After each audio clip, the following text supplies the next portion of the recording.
Hello, इस video में हम देखेंगे सेंसिटिविटी ऑफ सॉइल क्या होती है, बिल्कुल आसान शब्दों में। तो शुरू करते हैं। सेंसिटिव असल में हम कहते हैं ना, किसी इंसान की स्किन सेंसिटिव है। सेंसिटिव का मतलब संवेदनशील।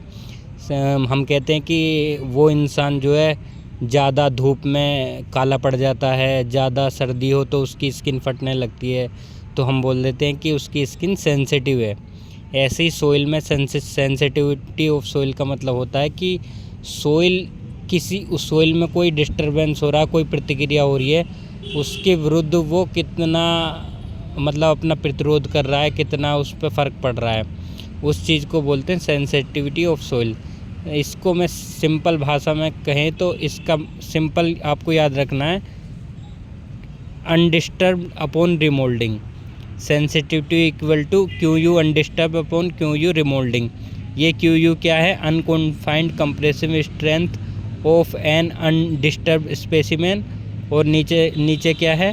अनकॉन्फाइंड compressive strength of a specimen of the same soil after remoulding. मतलब एक तो फ्रेश सोइल है, दूसरी रिमोल्डिंग के बाद सोइल है, तो उनका रेशियो है ये सेंसिटिविटी। तो अब आप जैसे कि डेफिनेशन से देख सकते हो कि sensitivity is defined as the ratio of unconfined compressive strength of an undisturbed specimen of the soil to the unconfined compressive strength of a specimen of the same soil after remoulding at unaltered water content. Unaltered मतलब बिना water content change किए। तो अनकॉन्फाइंड का मतलब होता है कि असीमित, मतलब असीमित एरिया की हम बात कर रहे हैं यहाँ पे, सीमित एरिया नहीं, असीमित एरिया पे ये प्रयोग किया जा रहा है। तो इसमें Q U undisturbed upon remoulding. Remoulding का मतलब जो हमने उसको दोबारा से खोद के दोबारा से डाला है, तो वो रिमोल्डिंग होगी। मतलब एक ही सोइल है, वो एक तो सेट है बिल्कुल, दूसरी हमने उसी सोइल को वहाँ से खोदा और फिर उसकी स्ट्रेंथ देखी, तो उन दोनों का रेशियो है ये सेंसिटिविटी। तो सेंसिटिविटी कैसे हमें पता चलेगी कौन सी सोइल सेंसिटिव ज़्यादा है, कौन सी सोइल कम है? ये एग्ज़ाम में आते हैं, लेकिन आपको ज़्यादा रटने की इसमें ज़रूरत है नहीं। सेंसिटिविटी की जो आप देख रहे हो कि इसका जो रेशियो है अनडिस्टर्ब अपॉन रिमोल्डिंग होता है। रिमोल्डिंग को डिस्टर्ब भी बोल सकते हैं। तो अनडिस्टर्ब एक सोइल सैंपल है। अब अगर हम सैंड को लें, सैंड में वो उसको डिस्टर्ब करो या अनडिस्टर्ब करो, उसमें ज़्यादा कुछ फ़र्क नहीं पड़ता। आपने रेत देखा होगा, जो हम रेत यूज़ करते हैं मकान बनाने में, उसको आपने देखा होगा, उसके पार्टिकल बिल्कुल अलग अलग होते हैं।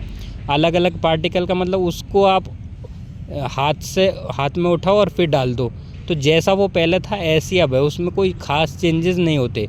मतलब उसको डिस्टर्ब करने पे और बगैर डिस्टर्ब करे कोई ख़ास फ़र्क नहीं पड़ता। वो ऐसे ही सेटल हो जाता है।